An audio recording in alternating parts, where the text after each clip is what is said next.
श्री गणेशाय नमः। नमस्कार मित्रों, मेरा नाम है ज्योति। एस्ट्रो तत्व चैनल पर आपका अभिनंदन है। और अभी तक आपने चैनल को सब्सक्राइब ना करा हो तो कर ले, जिससे आपको अपडेट मिलते रहे। आज इस वीडियो के माध्यम से हम सभी जानते हैं 16 अगस्त से शुरू होगी वैष्णो देवी की यात्रा। इस मान्यता के कारण आते हैं हर वर्ष लाखों श्रद्धालु। 16 अगस्त रविवार से वैष्णो देवी यात्रा शुरू हो रही है। कटरा में स्थित वैष्णो देवी मंदिर जाने वाले भक्तों का मानना है कि माता रानी हर मुश्किल वक्त में उनका सहारा बनती हैं और उनकी सारी पीड़ाएं दूर करती हैं। जम्मू कश्मीर के वैष्णो देवी यात्रा की लोकप्रियता किसी से छिपी नहीं है, लेकिन कोरोना के बढ़ते प्रकोप की वजह से सरकार ने 18 मार्च के बाद से ही यात्रा पर रोक लगा दी थी। लेकिन अब दोबारा जम्मू कश्मीर प्रशासन ने सीमित संख्या में श्रद्धालुओं को माता के दर्शन की इजाजत दे दी है। साथ ही यात्रा से जुड़े कुछ दिशा निर्देश जारी किए हैं। चलिए जानते हैं इन दिशा निर्देशों और मां वैष्णो देवी से जुड़ी सर्वाधिक प्रचलित कथा के बारे में।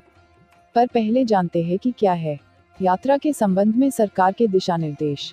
इस साल होने वाली वैष्णो देवी की यात्रा के संबंध में सरकार ने कुछ दिशा निर्देश जारी किए हैं, जिसके अनुसार 10 साल से कम उम्र के बच्चे, 60 साल के अधिक उम्र के व्यक्ति, गर्भवती महिलाएं और किसी बीमारी से जूझ रहे व्यक्ति यात्रा नहीं कर सकेंगे। साथ ही यात्रियों को भी यात्रा और दर्शन के दौरान मास्क पहनना अनिवार्य है। माता के भवन मार्ग पर रात के समय यात्रा बंद नहीं होगी और न ही भवन पर श्रद्धालु रात में ठहर सकेंगे। माता के भवन में होने वाली सुबह और शाम की आरती में भी भक्तों को शामिल होने की इजाजत नहीं दी जाएगी। माता के दर्शन एक दिन में केवल 5000 लोग ही कर सकेंगे। मां वैष्णो देवी से जुड़ी कई कथाएं प्रचलित हैं, लेकिन जो कथा सर्वाधिक प्रचलित है वह कथा कुछ यूं है। जानते हैं मां वैष्णो देवी की कथा। एक बार सभी बोल दे जय माता दी। कहते हैं कि कटरा से थोड़ी दूरी पर हंसाली गांव में मां वैष्णवी के परम भक्त श्रीधर रहते थे।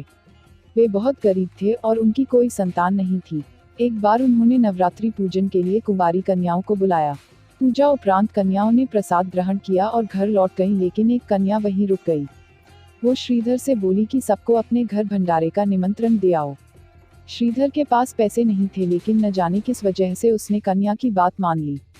गांव के लोगों को निमंत्रण देने के बाद वो गुरु गोरखनाथ व उनके शिष्य बाबा भैरवनाथ जी के साथ उनके दूसरे शिष्यों को भी भोजन का निमंत्रण दे आया। गांव वाले आए और तभी कन्या रूपी मां वैष्णो देवी ने एक विचित्र पात्र से सभी को भोजन परोसना शुरू किया। आगे जानते कथा की बात। मां ने ऐसे किया भैरवनाथ का संहार।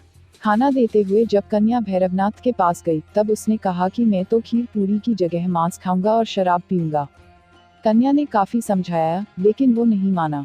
उसी वक्त अचानक भैरवनाथ ने कन्या को पकड़ना चाहा तो मां ने वायु रूप लेकर त्रिकुटा पर्वत की तरफ प्रस्थान कर दिया। भैरवनाथ फिर भी नहीं माना और उनके पीछे चल दिया। मां उड़कर एक गुफा में पहुंची और 9 महीने तक तपस्या में लीन रही। भैरवनाथ भी उनके पीछे पीछे वहां तक आ गया।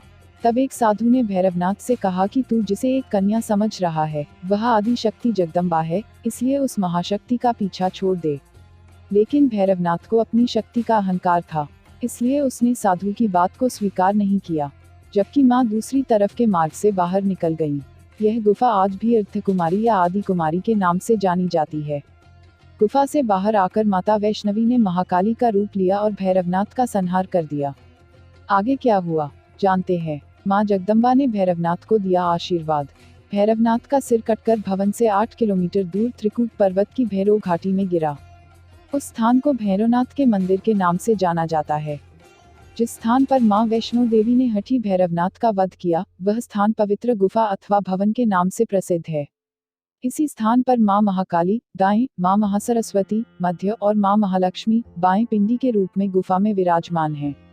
इन तीनों के सम्मिलित रूप को ही मां वैष्णो देवी का रूप कहा जाता है। माना जाता है कि वध के बाद भैरव को अपनी गलती का पछतावा हुआ। उसने मां से माफी मांगी।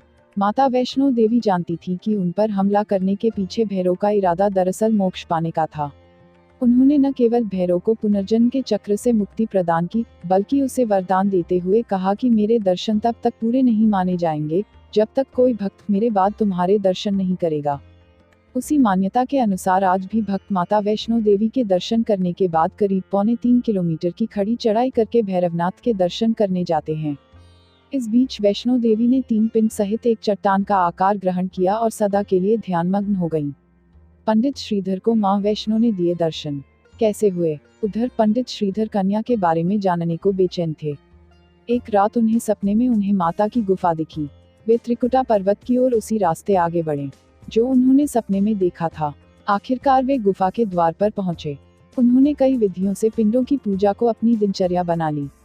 देवी उनकी पूजा से प्रसन्न हुई। वे उनके सामने प्रकट हुईं और उन्हें आशीर्वाद दिया। उसके बाद से माता की गुफा की प्रसिद्धि लगातार बढ़ रही है और अब तो हर साल करीब 1 करोड़ भक्त दर्शन करने पहुंचते हैं। तो मित्रों, हमारे चैनल एस्ट्रो तत्व में दी गई ये जानकारी आपको कैसी लगी, हमें कमेंट कर बताएं। चैनल को लाइक, शेयर और सब्सक्राइब करें और हाँ, घंटी वाले आइकॉन को भी दबाएं।